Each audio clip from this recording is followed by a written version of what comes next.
tangag dahon sili, guys.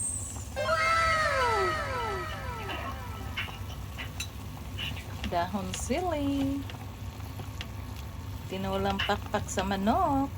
Ayan. Yummy, yummy. Tapos may pasili-sili pa tayo dyan. Ayan, no? Sili-sili. Sili-sili, duha. So, ito ang pakpak sa manok, guys. Akong gislayisan para masuhop ang iyahang taste at maluto ang iyahang tunga. Tikman natin. So, okay na siya. So, ito na guys, ang ating tinulang pakpak ng manok. Ayan, ang ating kondol. Ano ba yung kondol? Tapos, ang ating dahon sili.